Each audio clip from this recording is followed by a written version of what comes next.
Tsaka iba rin kasi yung error ng reset, no?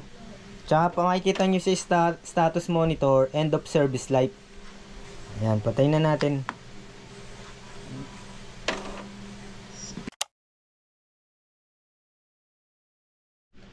Yan, welcome sa Bentech. Meron tayong video, no, mga 100k views na. Tungkol dito sa Epson printer, nagbiblink siya sabay-sabay. So, yan, sabay-sabay siya. So, ito parang i-demo ko lang sa inyo. May tinanggal akong flex wire dito para magkaganito to, no? So, pag ganito yung state ng inyong printer, yan, nagbiblink to, itong power button, tsaka itong ink at paper button. Pero subukan natin mag-print, no? Makakapag-print pa rin siya. Yan, susubukan natin mag-print, no? Habang naka-error siya.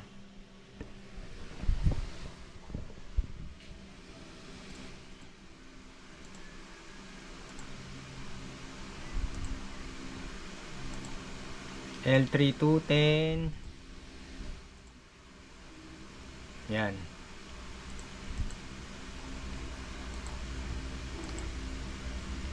Yan.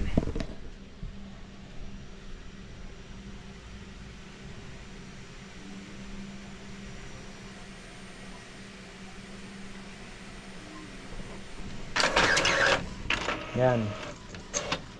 So nagprint pa rin siya, although may problema talaga yung ano nito, sa yung quality ng print kasi sira na yung printer head niyan, pero nakapag-print pa rin siya.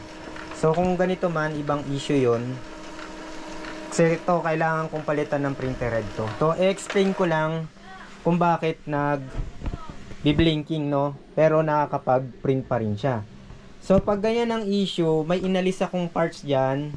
Etong may inalis akong wire, no, flex wire. Nadadala ko yung aking dito wifi, USB cable niya, pang cellphone lang. Then pwede ko rin siyang gamitin sa bahay. Ayan. Itong nasa akin yung 4G. Nasa lang to, wala pang 1,000. Tapos may version to na 5G unlimited, nasa 1,000 plus. Ayan. Dala-dala ko to lagi. Pagka saka ilang kami dito, 3 kami nakakonect dito. Pero kaya nito siguro kahit mga 5. Ayan. Ayan. Pag may inaantay ako, kasi matipid ang load ng ng dito, tsaka mas matagal yung validity. Yan. Ayan siya. Naalis ko lang yan dyan. Ipit ko lang. Tapos naka-plug sa 5 volts lang kasi siya. Etong scanner. Yan. Yan, papunta yan dito. So, etong wire na to papunta sa panel, no, yung mga control panel. Itong wire na to. Tapos ito pang isang wire. Ito para sa scanner. Pag nagbi-blinking ng ganyan at nakakapag-print pa, ang problema ay sa scanner unit.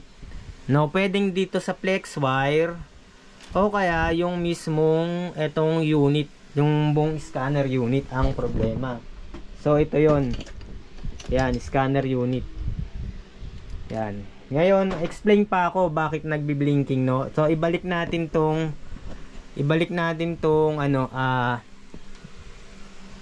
itong flex wire ng ibabalik ko. I-off muna natin. Yan, so namatay. So ibalik natin.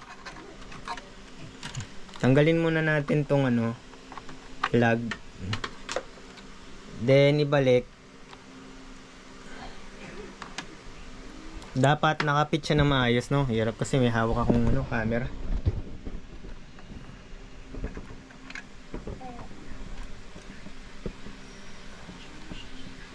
Yan, so naikabit na. Ito na, naikabit na, no.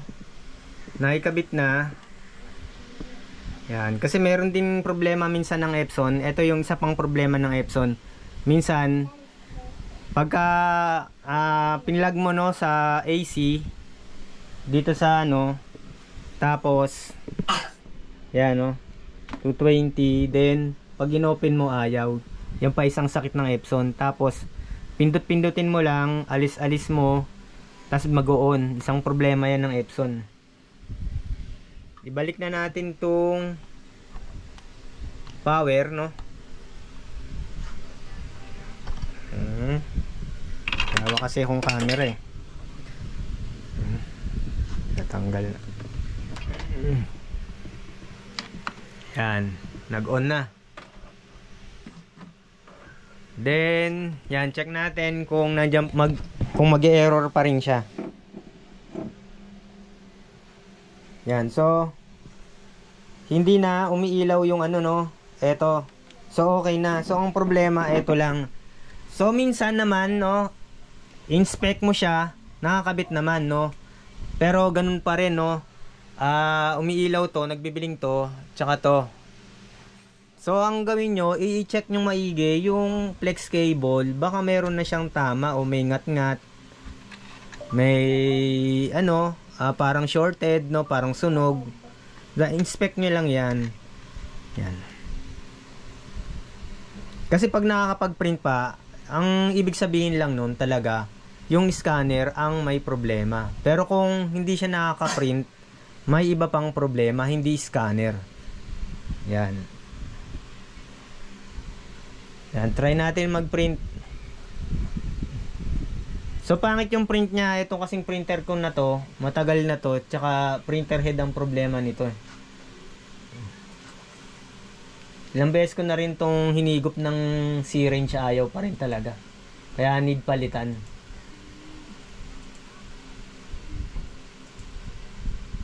Yan, subukan ko na lang ihay. So mag-print ako, no.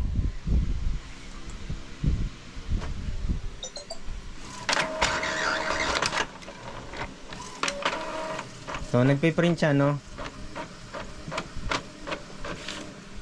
Naka-high yung kanina, ano eh, naka-standard lang. So okay pa pala siya pag naka-high, no. Ayan. So nagpiprint.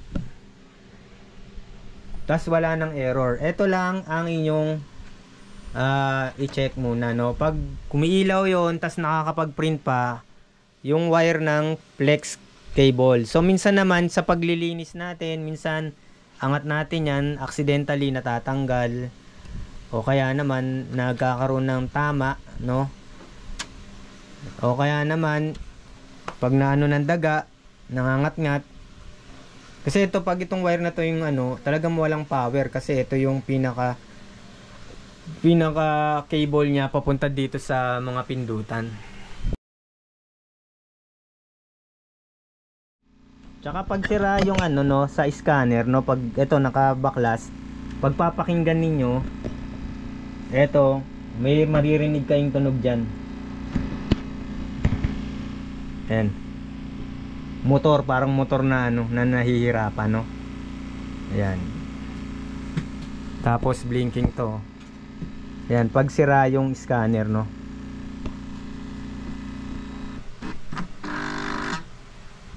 Ayan. Yan, pag maayos, wala kang maririnig na tunog dyan, no, sa scanner. Kasi may motor din yan, eh. Yan, tapos normal na ilaw, no, hindi na nagbi-blink to. So yun lang po mga ka-printing. Huwag natin kakalimutan mag-subscribe.